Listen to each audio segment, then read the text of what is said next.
শিবাজি, একটা কথা জানার খুব ইচ্ছে, সেটা হচ্ছে যে আমরা এর আগেও অনেক অনুষ্ঠান করেছি এবং সেখানেও এক্সপার্টরা নানান রকম কথা বলেছেন, লিসনাররাও জানতে চায়, যেহেতু বেড়ানো হচ্ছে আমাদের পায়ের তলায় সর্ষে, এবং সেহেতু আজকে যেরকমভাবে আমরা ইউটিউব, ফেসবুকে অভ্যস্ত হয়ে পড়েছি, সোশ্যাল নেটওয়ার্কিং সাইটের মাধ্যমেই তো আজকে আমাদের সমস্ত কিছু কানেক্টিভিটি, এবং হোটেল বুকিং অত্যন্ত গুরুত্বপূর্ণ একটা বিষয়।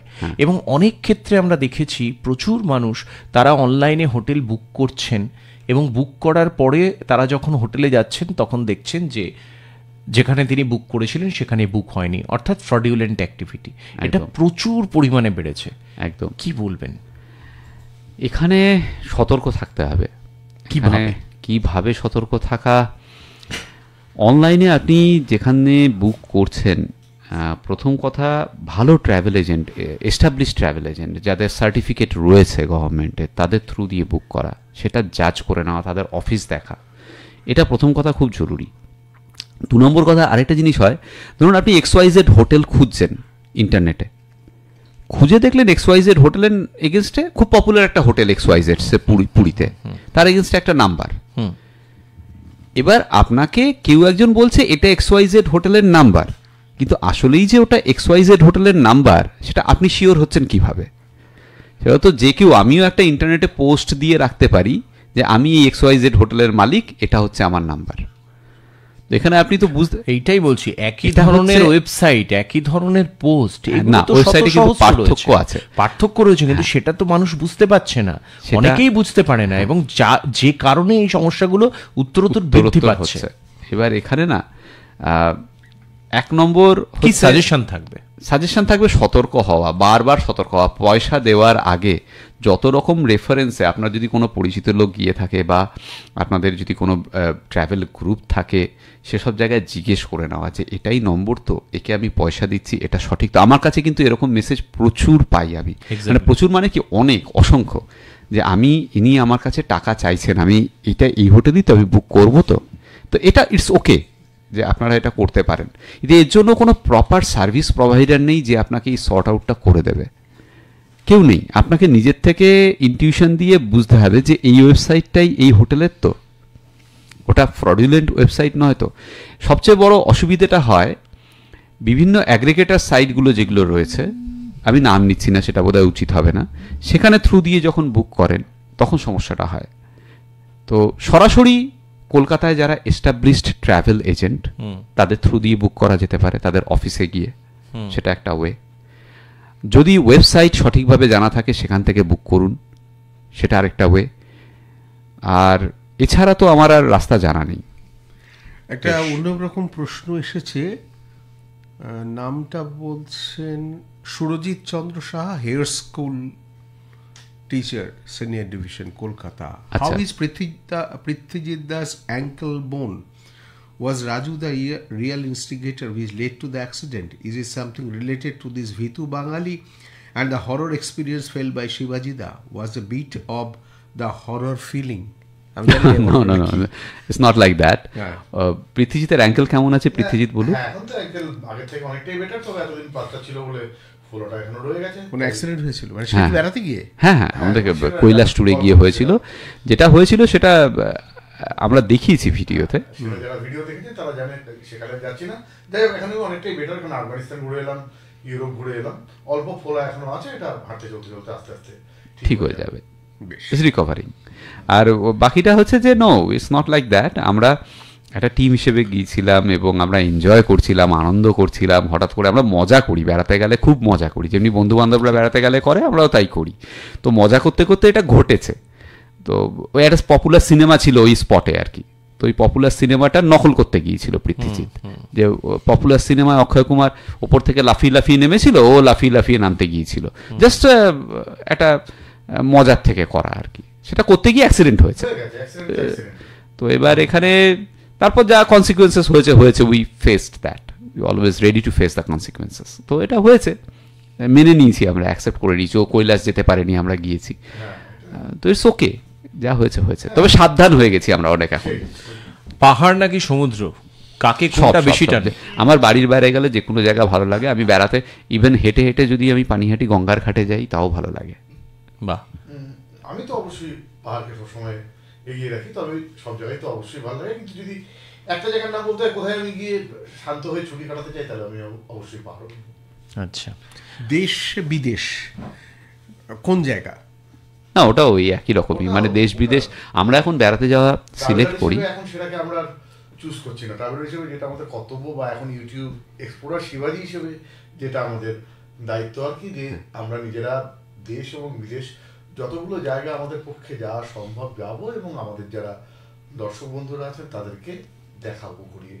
এখানে আরও একটা কথা অ্যাড করার আছে, সেটা হচ্ছে যে আমরা এখন জায়গা চুজ করি আমাদের ভিউয়ের কথা ভেবে, দর্শকদের চাহিদার কথা ভেবে, এবং কম্পিটিশনের কথা ভেবে অবশ্যই। তো এই জিনিসগুলো রয়েছে, এমন কোনো জায়গা চুজ করার চেষ্টা করি যে জায়গাটা দর্শকরা অবশ্যই দেখবেন। আজকে দেশের মধ্যে কতগুলো পপুলার জায়গা আছে, যেমন আমি একটু আগে বললাম পুরী, দার্জিলিং, এদের যদি ভিডিও বানাই সব সময় দেখবেন দর্শকেরা। কিন্তু তার বাইরে কিছু কিছু জায়গা আছে দেশের মধ্যে যেগুলো খুব দেখবেন লোকে, যেমন ধরুন কেদারনাথ যদি আমি যাই, কি আমি যদি রাজস্থানের ভিডিও বানাই, এগুলো খুব পপুলার ডেস্টিনেশন। এগুলো আমাদের মাথায় রাখতে হয় যে কোন জায়গায় গেলে লোকে একটু হলেও ভিডিওটা দেখবেন, কারণ আমাদের কমার্শিয়াল সাকসেস খুব ভাবতে হয়। তো এবার যখন বিদেশের ভাবি আমরা, তখন আমরা চিন্তা করি যে কোন জায়গাটা দেখলে গেলে পরে দর্শকরা সেটার ভিডিওটা দেখবেন। এগুলো ভেবে চিন্তে আমরা ডেস্টিনেশন ডিসাইড করি। আমরা তো শিবাজি দীঘা, পুরী, দার্জিলিং এর কথা শুনলাম, আমরা স্বদেশ বিদেশের বিভিন্ন জায়গার কথা শুনেছি। পৌষ মেলা, হ্যাঁ, বা আমি বলতে পারি রঙের সময় যে দোল উৎসব, হ্যাঁ, অবধারিতভাবে শান্তিনিকেতনের আমরা প্রচুরবার গিয়েছি এবং পৌষ মেলায় গত বছরও ভিডিও বানিয়েছি। ফিলিংটা কেমন? অসাধারণ, অসাধারণ ফিলিং। সবসময় যেতে চাই, থাকতে চাই, এনজয় করতে চাই, কিন্তু সবসময় তো হয় না। কিন্তু গত বছর সুযোগ হয়েছিল, পৌষ মেলায় আমরা ছিলাম শান্তিনিকেতনে। আর দোলে শান্তিনিকেতনে আমি 2 বার ছিলাম, ভিডিও বানানো হয়নি, চেষ্টা করব গোয়িং অ্যাহেড অবশ্যই। ঠিক উল্টো দিকে চলে যাই, আফগানিস্তান গেছিলেন। হ্যাঁ, অসাধারণ। মানে আমাদের তো আফগানিস্তান নিয়ে একটা না জানা অনেক কিছু রয়েছে, যেহেতু অনেক রকম টার্ময়েলের মধ্য দিয়ে দেশটি গেল গত 2-3 দশক ধরে। সেই আফগানিস্তানকে কেমন দেখেছেন? আফগানিস্তানকে দেখেছি যে এই 50 বছর, 2-3 দশক, 5 দশক, একদম। তো 5 দশক ধরে দেশটা সাফার করেছে। তারপরেও দেশের মানুষজন এত কি করে হাসতে পারে, সেটা একটা আশ্চর্যের বিষয়। আফগানরা কিন্তু খুব রসিক হয়, হ্যাঁ, প্রচণ্ড রসিক। যেরকম সৈয়দ মুজতবা আলী লিখেছিলেন বইয়ে, এক্স্যাক্টলি সেরকমই রসিক সবাই। এবং ওরা খুব অতিথিপরায়ণ হয়। রাস্তাঘাট খুব ভালো, অ্যাডমিনিস্ট্রেটিভ ব্যাপারটা খুব ভালো, কোথাও কোনো কেয়স নেই। তবে যান চলাচল, যানজট রয়েছে, আর ওই সবাই খুব হর্ন মারে। আর আফগানরা খুব একরোখাও হয়, জানেন তো। পাঠানরা সাংঘাতিক একরোখা, মানে এটা আমি লিখেও ছিলাম একটা লেখায়, যে গাড়ি চালাচ্ছে আর যে রাস্তা পার হচ্ছে, যদি সামনাসামনি হয়ে যায়, যে রাস্তা পার হচ্ছে সেও নড়বে না, জায়গা ছাড়বে না, যে গাড়ি চালাচ্ছে সেও একই গতিবেগে একই সরল রেখায় যাবে, সেও নড়বে না। লাগলে লেগে যাক, এও ভাববে আমায় মেরে দিলে মেরে যাক, মেরে যাক। মানে এরকম একটা একরোখা টাইপের আর কি ওরা। ফ্লেক্সিবল নয়, না ফ্লেক্সিবল বলতে হ্যাঁ নয়, কিন্তু এই জায়গাগুলোতে একরোখা আর কি, কিরকম একটু একরোখা। কিন্তু যদি আপনি ওদের কাছে সাহায্য চান কোনো বিপদে পড়ে, ওরা কিন্তু আপনাকে সাংঘাতিকভাবে সাহায্য করবে। আর ভারতীয় হিসেবে ভারতীয়দের ওরা সাংঘাতিক পছন্দ করে, ভালোবাসে। খুব অসুবিধার মধ্যে পড়েছেন বাইরে গিয়ে, বিশেষত ব্লগ বানাতে গিয়ে, এরকম কোনো ঘটনা? না, খুব কম হয়েছে, খুব রেয়ার। একবার ওই আমরা কেনিয়াতে যখন ছিলাম, তো কেনিয়ার সেকেন্ডারি মার্কেট, যেটাকে চোর বাজার বলে, সেখানে আমি একটা ভিডিও বানাতে গেছিলাম। তা সেখানে কিছু দূর যাওয়ার পর বুঝতে পারি যে আশেপাশের মানুষজন আমাদেরকে একটু অদ্ভুতভাবে দেখছেন, বা আমাদেরকে আস্তে আস্তে ঘিরছেন, বা ফোর্স করছেন যে এই জিনিসটা কিনতে হবে, এটা করতে হবে। একজন তো এসে বলছিল যে যাতে অসুবিধা না হয়, আমি তোমাদেরকে গাইড করছি, তার বিনিময়ে আমাকে এত টাকা দিলেই চলবে, তোমাদের কেউ হাত দেবে না, তোমরা ছবি তোলো। ওরকম একটা, সেই মুহূর্তে শিবাজির মাথায় এসেছিল। শিবাজি দুম করে বললো, দেখো আমরা যেখানে ভিডিও করতে এসেছি, তোমাদের যে এখানকার যে শহরের যে কমিশনার, সে কিন্তু জানে আমরা এখানে।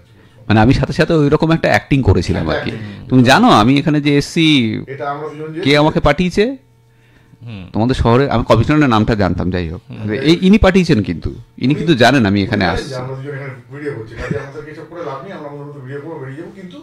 এবং তারপরেই আমরা আবার মানে ওটা বলতে বলতে আর কি ঘুরে আস্তে আস্তে ব্যাক করে চলে এসেছি। ওই একবারই বলা যায় একটু মনে হয়েছিল যে কিছু হলেও হতে পারে, এছাড়া তো তেমন কিছু নয় না, খুব একটা বেশি অসুবিধার সম্মুখীন কোথাও হয়নি। আমরা রাত বিরেতে অড জায়গায় অড সিচুয়েশনে অড পজিশনে ছিলাম, কিন্তু অসুবিধে কিছু হয়নি। হ্যাঁ, কোনোদিনই হয়নি সেটা।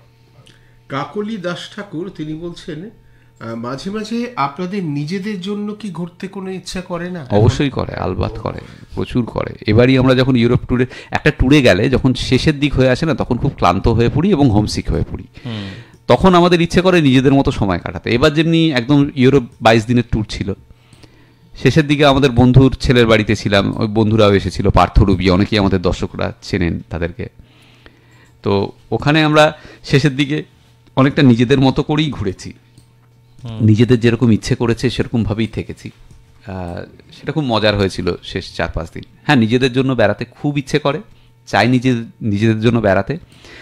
সেই জন্যই আমরা আস্তে আস্তে এই ব্র্যান্ডটাকে ডেভেলপ করছি, যাতে আরেকটু বেশি সময় আমরা পেতে পারি নিজেদের জন্য। আজকাল নিজেদের সময় খুব কমে গিয়েছে। সুইজারল্যান্ড কবে বেড়াতে যাবেন? সুইজারল্যান্ড দেখুন, এইমাত্র তো ইউরোপ ঘুরে এলাম, আর ইউরোপ তো দেখলাম, কোনো এক সময় নিশ্চয়ই যাব। তবে কবে যাব বলা খুব মুশকিল। সুইজারল্যান্ডের আগে হয়তো আমরা দক্ষিণ আফ্রিকা যাব বা জাপান যাব, ঠিক আছে, এইসব জায়গা যাব। না, দক্ষিণ আফ্রিকা তো ঘুরে এসেছেন না, ইস্ট আফ্রিকা গিয়েছিলাম। ইস্ট আফ্রিকা গেছেন, দক্ষিণ আফ্রিকা যায়নি। কেনিয়া, তানজানিয়া, উগান্ডা, এই তিনটে দেশে। এবার আমাদের জাপান যাওয়ার খুব ইচ্ছে, জাপান এখনো যায়নি, জাপানটা যাওয়ার চেষ্টা করব। আচ্ছা, অলিম্পিক থেকে শুরু করে বিশ্বকাপ যখন যেখানে হয়, সেই সময় যাওয়ার কোনো রকম প্ল্যান থাকে না বা ভবিষ্যতে? ইচ্ছে থাকে। এবার যেমন ধরুন সামনের বছরই হচ্ছে আমেরিকায় বোধহয় বিশ্বকাপ, হ্যাঁ। তো কিন্তু সেই সময় খরচ সাংঘাতিক বেড়ে যায়। মানে প্লেন ভাড়া যদি আপনি দেখেন ওই বিশ্বকাপ চলার সময়, আগেরবার বোধহয় কাতারে হয়েছিল, তাই না? তখন আমি একবার ভেবেছিলাম যাব, কিন্তু প্লেন ভাড়া দেখে পিছিয়ে এসেছিলাম। মানে 3 জন মানুষের প্লেন ভাড়া একজনকে দিতে হবে আর কি, এরকম একটা সব খরচাও বেড়ে যায়, আনুষঙ্গিক সব খরচাই বেড়ে যাবে। তো সেই সময় যাওয়াটা মানে ইকোনমিক্যালি অতটা ভায়াবল নয়। ঠিক। এই যে দেশগুলো ঘুরেছেন, আমি একটু ভাগ করে করে যাই। এশিয়ার দেশ যেগুলো ঘুরেছেন, সব থেকে কমফোর্টেবল মনে হয়েছে খুব ভারতের কাছাকাছি কোন জায়গা? শ্রীলঙ্কা। আচ্ছা, একদম। আপনি দক্ষিণ ভারত আর শ্রীলঙ্কার মধ্যে পার্থক্য করা খুব মুশকিল। আচ্ছা, খাওয়া দাওয়া, কালচার, অনেক কিছুতেই ভালো লাগে। শ্রীলঙ্কা খুব সুন্দর জায়গা এবং কমফোর্টেবল জায়গা, খুব সস্তা জায়গা। মানে ভারতের কাছে সবচেয়ে ভালো বিদেশ আমার কাছে সবসময় শ্রীলঙ্কা, সবসময়। থাইল্যান্ড নয়, কিন্তু শ্রীলঙ্কা। আচ্ছা, হ্যাঁ, থাইল্যান্ড থেকেও সস্তা। হ্যাঁ, সস্তার জন্য শুধু না, সস্তা, সুন্দর, প্রকৃতি সৌন্দর্য সব মিলিয়ে মিশিয়ে বললো ব্যাপারটা। বাইরের জায়গা আপনি যখন শ্রীলঙ্কার কথা বললেন, থাইল্যান্ডের কথা বললেন, আর কোন কোন জায়গা রয়েছে যেটা খুব পকেট ফ্রেন্ডলি, মানুষের যাওয়ার ইচ্ছে রয়েছে, সহজেই ঘুরে আসতে পারে? হ্যাঁ, কাজাকস্তান, উজবেকিস্তান, এই জায়গাগুলো পকেট ফ্রেন্ডলি, এই জায়গাগুলো ইজিলি বেড়ানো যায়। কাজাকস্তান তো ভিসা ফ্রি, উজবেকিস্তানের ভিসা 2 দিনে চলে আসে। আর এছাড়াও ওর আশেপাশে তুর্কমেনিস্তান আছে, সেটাও ইজি। ভুটান, নেপাল তো আছেই, বিদেশ যদি বলেন আপনি তাহলে। ভুটান খুব সুন্দর জায়গা, যদিও সেখানে খরচ বেশি। থাইল্যান্ড ছাড়াও আমি যাইনি, বাট বালি ইজ ভেরি গুড। ভিয়েতনাম খুব সুন্দর, সস্তা, পকেট ফ্রেন্ডলি। আমরা যাইনি, যাব। কম্বোডিয়া, হ্যাঁ, আমরা কম্বোডিয়া গিয়েছি, অসাধারণ লেগেছে। কম্বোডিয়া খুব ভালো। আঙ্কর ভাট টেম্পল আমার মনে হয় ভারতীয় হিসেবে সবার দেখতে যাওয়া উচিত। হ্যাঁ, আঙ্কর ভাটের টেম্পল অসাধারণ টেম্পল, সবচেয়ে বড় হিন্দু মন্দির সারা বিশ্বে, বিষ্ণু মন্দির। তো ওটা অবশ্যই দেখতে যাওয়া উচিত সবার। এবং কম্বোডিয়া খুব ইজিলি অ্যাক্সেসেবল, খরচাও খুব কম। এবার আমরা এটা মোটামুটি আপনারা ইস্ট এশিয়া বা সাউথ ইস্ট এশিয়া রইলেন, একটু মিডল ইস্ট বা একটুখানি আমি ওয়েস্ট এশিয়া যদি যাই। দুবাই গিয়েছিলাম। তো দুবাই খুব ঝাঁ চকচকে পলিশড একটা শহর, যেটা মরুভূমির মাঝখানে মানুষরাই তৈরি করেছে। তো দুবাই গেলে যে মেন্টালিটি আর শ্রীলঙ্কা গেলে যে মেন্টালিটি, দুটো এক হলে হবে না। দুবাই হচ্ছে আপনার টোটালি একটা পলিশড, সিভিলাইজড একটা দারুণ শহর। তো ওখানে কিন্তু সৌন্দর্য, প্রাকৃতিক সৌন্দর্য কিছু নেই। হ্যাঁ, আমরা একটা আলাইন বলে জায়গায় গিয়েছিলাম, মরুভূমির মাঝে একদম বাগান হিসেবে ওই শহরটা গড়ে উঠেছে, সেটা খুব ভালো লেগেছিল। দুবাইও খুব ভালো লেগেছিল, কিন্তু দুবাইয়ে আপনাকে মজাটা খুঁজতে হবে মানুষজনের মাঝে, মলে, শহরের মাঝে। ওই মজাটা খুঁজতে হবে, বেড়ানোর মজাটা। দুবাইতে গেলে আপনি অন্যভাবে কোনো মজা পাবেন না, আপনাকে ওই শো দেখতে হবে। ডলফিন শো দেখে যেমনি আমরা খুব মজা পেয়েছিলাম। এই মুহূর্তে আমরা আমাদের যে ফেসবুক লাইভ, সেই ফেসবুক লাইভে আমরা আমাদের লাইভ, যদিও ঘড়ির কাঁটা বলছে 11টা, তবু আমরা একটু কন্টিনিউ করছি, কারণ আমাদের দর্শকদের প্রচণ্ড চাহিদা রয়েছে। বিশেষ করে আপনাদের দুজনকে এভাবে দেখতে পেয়ে তারা করেছেন। যারা রেডিও শুনছেন তারা 11:10 জয়েন করবেন। আমরা এই 10 মিনিট ফেসবুকে একটু কন্টিনিউ করে যাচ্ছি। একদম এবার একটু চলে যাই। ইউরোপ ঘুরে এসেছেন, সাউথ আমেরিকার দিকে বসে রয়েছেন, এটা নিয়ে আমার খুব ইন্টারেস্ট রয়েছে। কিন্তু সাউথ আমেরিকা বলতেই আমরা বুঝি আমাদের ফুটবলের একদম একদম একদম সেই জন্য আমাদের ইনহেরিটেন্স। ব্রাজিল আর্জেন্টিনা, হ্যাঁ, ব্রাজিল আর্জেন্টিনা পেরু খেলার ধরনগুলো মানুষের একটা হয় না, আমাদের ভারতীয় ফুটবলে দেখবেন একটা বোহেমিয়ান ক্যারেক্টার আছে, আমরা বড় ক্যারেক্টার তাদেরকেই ভাবি যে ভালো ড্রিবল করে, ওটা সাউথ আমেরিকা জুড়েই তাই, যে কোনো দেশের মধ্যেই তাই। এই জায়গাগুলো যে আপনারা যাচ্ছেন, আপনি তো প্রথমেই বলে দিয়েছেন শিবাজি যে হ্যাঁ আপনি একদম টোটালি প্রফেশনালে নিচ্ছেন, কিন্তু একই সঙ্গে কোন ফিচারটাকে ধরার ভাবটা রয়েছে বিশেষ করে সাউথ আমেরিকায় গেলে? হ্যাঁ, অবশ্যই অ্যামাজনের জঙ্গল আর ফুটবল, এই দুটো হচ্ছে প্রাইমারি। সাউথ আমেরিকায় গেলে ও তো বলেছে আমরা সেটা নেক্সট ভিডিও খবরে। তো অবশ্যই আমরা যদি ব্রাজিল যাই, আমরা যদি আর্জেন্টিনা যাই, তাহলে ব্রাজিল গেলে পেলের বাড়ির সামনে যাব না হবে না, আর্জেন্টিনা গেলে মারাদোনার বাড়ির সামনে যাব না হবে না, মেসির বাড়ির সামনে যাব না হবে না। হ্যাঁ, তো অবশ্যই এগুলো আমরা খুঁজে বার করার চেষ্টা করব, এবং আমরা চেষ্টা করব, ওর এবং আমার দুজনেরই ইচ্ছে, কোনো একটা ম্যাচ দেখার যদি সম্ভব হয়, যদি চলে, তখন আমি জানি না সেই সময় যাব কিনা, তাও চেষ্টা করব। বা লোকাল ফুটবল, লোকাল মানুষেরা তাদের ক্লাবে কিভাবে ফুটবল খেলে, ছোটবেলার বাচ্চারা কিভাবে খেলছে, ওখানের স্থানীয় বাচ্চারা স্থানীয় মাঠে কিভাবে খেলছে ফুটবল, সেগুলোকে যদি আমরা দেখি এবং দেখাই, আমার মনে হয় আমাদের দর্শকরাও খুব আনন্দিত হবে। ফুটবল কালচারটা, হ্যাঁ, ফুটবল কালচারটা অবশ্যই বড় পর্যন্ত একদম একদম। ক্যারিবিয়ান দ্বীপপুঞ্জ গেছেন? না, যাইনি। ক্যারিবিয়ান দ্বীপপুঞ্জ যাওয়ার খুব শখ আমাদের, এবং আমাদের ভিসা ফ্রি অনেক জায়গায়, ওখানে ভিসার চাপ নেই ক্যারিবিয়ানে, কিন্তু কস্টলি, এখান থেকে প্লেন ভাড়াই অনেক বেশি। হ্যাঁ, তো ওটাও চেষ্টা করব আমরা যাওয়ার, কারণ ভিভিয়ান রিচার্ডস আমার অন্যতম প্রিয় একজন খেলোয়াড়। হ্যাঁ, অবশ্যই ব্রায়ান লারাও তাই। তো আমরা ছোটবেলা গর্ডন গ্রিনিজ, হেইন্স, হ্যাঁ, দুজো, এদের দেখে বড় হয়েছে। ক্লাইভ লয়েড বলুন। তো ও যেটা বললো খরচের ব্যাপারটা আর কি, যেহেতু আমরা বাংলায় কন্টেন্ট বানাই আর কি, প্যান ইন্ডিয়া চ্যানেল আমাদের না, সেই জন্য প্যান ইন্ডিয়া চ্যানেলগুলো যেরকম অনাসে ভাবতে পারে কোনো একটা ডেস্টিনেশনের কথা, সেটা আমাদের ক্ষেত্রে একটু চিন্তা ভাবনা করে, যতক্ষণ না স্পন্সরশিপ এবং সাপোর্ট পাচ্ছি ততক্ষণ অব্দি ভাবা খুব মুশকিল। ঠিক। এবারে বলি, এই যে বেড়াতে যাওয়ার এত, অনেকেই আমাদের ফেসবুকে লিখছেন আপনাদের সঙ্গে বেড়াতে যেতে চান, এবং বিশেষত ইয়াং অনেকে বলছেন যে আমি বেড়াতে যেতে চাই। এই সঙ্গী হওয়াটা, হ্যাঁ, আমি সঙ্গী হওয়া শব্দটাকে ব্যবহার করছি, আমি কিন্তু বলছি না আপনাদের যে প্ল্যানিং বা যেটা আপনারা করছেন যে টুরিস্ট টিম হিসেবে যাচ্ছেন, সেটা না, কেউ যদি সঙ্গী হতে চান। আচ্ছা আচ্ছা, এটা না অনেকেই চান যে আমরা যেভাবে বেড়াচ্ছি আমি আর পৃথ্বীজিৎ আমাদের সঙ্গে যেতে। এবার সেখানে সমস্যাটা হচ্ছে, আমি তো তাকে চিনি না, তার হ্যাবিটও জানি না। আমাদের প্রয়োজন মতো আমরা সকাল 4টেতে উঠে পড়বো, রাত 12টা অবধি না খেয়েও থাকতে পারবো, তাই থাকি অনেকদিন, সারা দুপুর খাওয়া হলো না। এবার তিনি কি হ্যাবিটের আমি জানি না। বেড়াতে গেলে না, যদি মাইন্ড ম্যাচ না করে, ওয়েভলেংথ না ম্যাচ করে, তাহলে কিন্তু খুব সমস্যা। আমি আর পৃথ্বী হয়তো লোকাল বাসে চলে ট্রাভেল করব, এটা আমাদের প্ল্যান। তিনি হয়তো স্বচ্ছন্দ নন, আমি বুঝবো কি করে ওনার ক্যারেক্টারিস্টিক্স কি? তো এটা না বুঝে তো নেওয়া যায় না, এটা হচ্ছে একটা সমস্যা।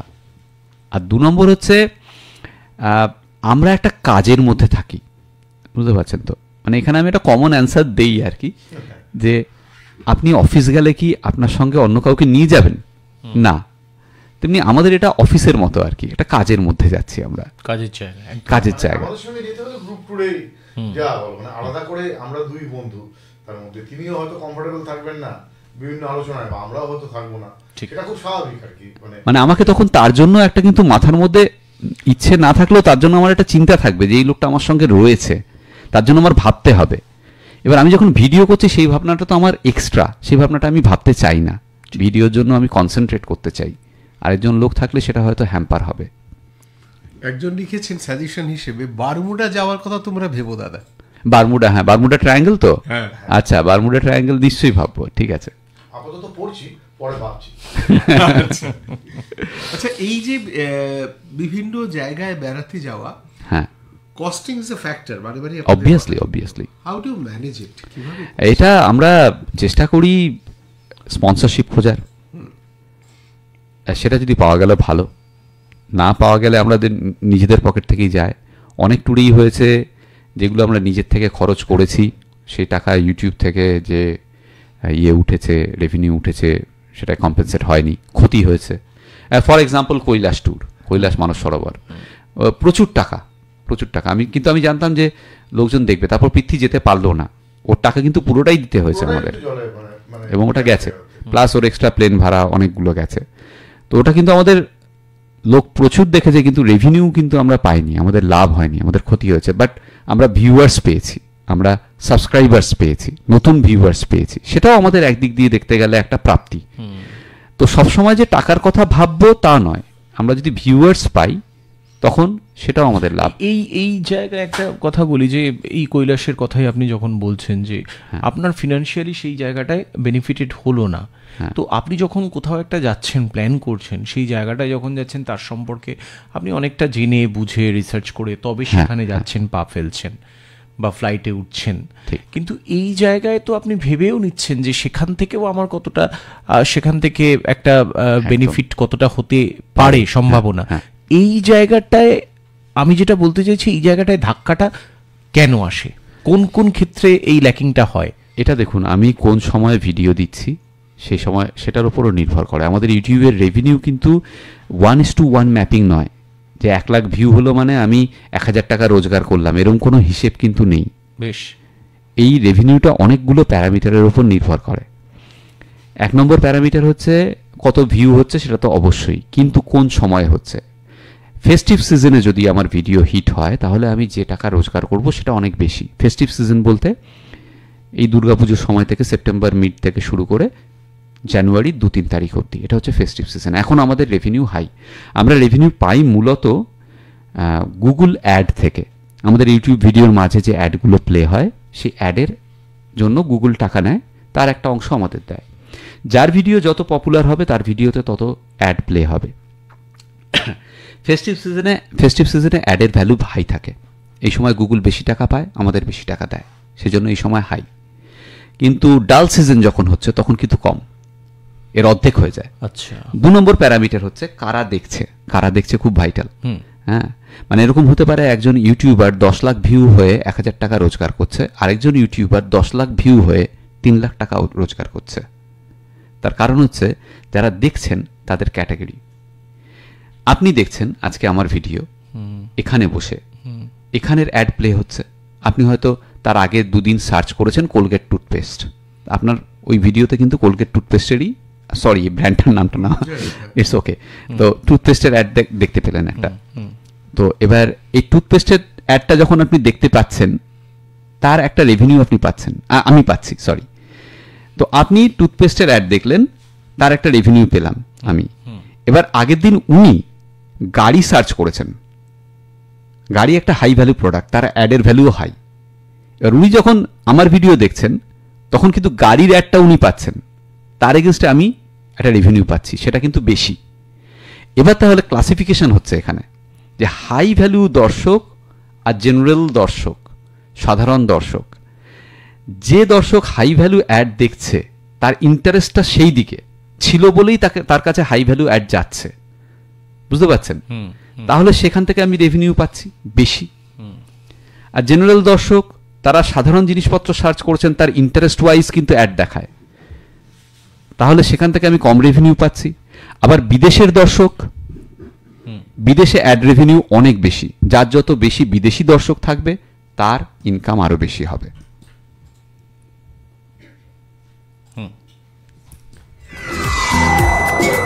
গানে কথায় গোল্ডেন সময়।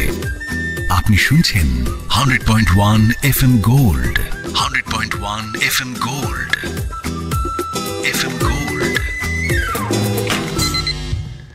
একদম আপনাদের অনুরোধ মতোই আমরা শিবাজি পৃথ্বীকে আটকে দিয়েছি, কালকে সকালের চা খাওয়াটা দেরি হলে নির্ঘাত আমাকে গালাগাল করবে, অসুবিধে নেই, গল্প করতে আমাদেরও ভালো লাগছে। কিন্তু একদম এবার আপনাদেরকে আমাদের স্টুডিও থেকে ছাড়তে হবে বন্ধুরা, সরি। প্রয়োজনে আবার ওদের এত ব্যস্ততার মধ্যে ইউরোপ বা কিছু সাউথ আমেরিকা ঘুরে আসুক, আরেকদিন ওদেরকে আমরা ডেকে আনবো, ওরা আবার আমাদের সঙ্গে আড্ডায় বসে যাবেন, কোনো অসুবিধা নেই। কিন্তু যাওয়ার আগে দুজনের কাছ থেকেই দুটো টেকঅ্যাওয়ে মেসেজ চাইছি। ইয়েস, ইটস এক্সপ্লোরার শিবাজি, মানছি একই ব্র্যান্ড, কিন্তু আমি এই কারণে চাইছি যে দুজনের এই কথা বলে আমরা বুঝলাম দুজনের দৃষ্টিভঙ্গি, মানে একটা জিনিসকে আপনারা দেখেন দুদিক দিয়ে, যেটা কি একটা টোটালিটিতে দাঁড়ায়। ওকে, এটা পৃথিবীর থেকে স্টার্ট হোক। Take away message for us and for all the viewers আমি অ্যান্ড লিসনার্স। ছোট করেই বলবো, আনন্দ। আনন্দ করে বেড়ান। ভ্রমণ আমাদের বাঙালি জীবনের আবেগ। ভ্রমণ করতে গিয়ে অনেক অশান্তির সম্মুখীন আমরা হই নিজেদের ভুলে, সেগুলো এড়িয়ে যান। বাচ্চাদেরকে ভ্রমণ করতে শেখান, বাচ্চাদের মধ্যে দিয়ে বাচ্চারা ভ্রমণের মধ্যে দিয়ে কিন্তু অনেক কিছু শিখবে। তাদেরকে দিয়ে ভ্রমণের প্ল্যান করান, তাদেরকে ভ্রমণের মধ্যে ইনভলভ করান।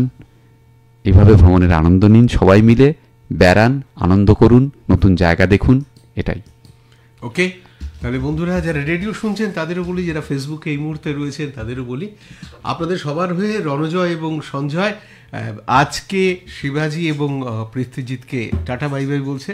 কিন্তু হ্যাঁ, কথা দিলাম ওদের ব্যস্ততার মাঝেই আবার কোনো একদিন ঠিক আমরা টেনে নিয়ে আসবো এইরকম একটা আগে জমিয়ে দেওয়ার জন্য। দারুণভাবে আজকে আমরা এতটা সময় এনজয় করলাম সবাই মিলে। অনেক একদিকে টেকনিক্যাল, যেরকম ইউটিউব বা সোশ্যাল নেটওয়ার্কিং সাইট সম্পর্কে অনেক কিছু ধারণা হলো, সেরকম বাইরের বিষয় সময় কাটলো। আমরাও ধন্যবাদ খুব জানাচ্ছি কম সময়ের মধ্যে, আকাশবাণীকে। আবারও দেখা হবে, কথা নিশ্চয়ই। হবে। আমরাও ধন্যবাদ জানাচ্ছি আকাশবাণীকে। আপনাদেরকে ভালো থাকবেন, অনেক দেখা হবে আবার। আপনার নিজস্ব চ্যানেল বাঙালি ও কালচার সাবস্ক্রাইব করুন, লাইক, কমেন্ট, শেয়ার করুন, যে কোনো মতামত জানান আমাদেরকে বাঙালি ও কালচারে।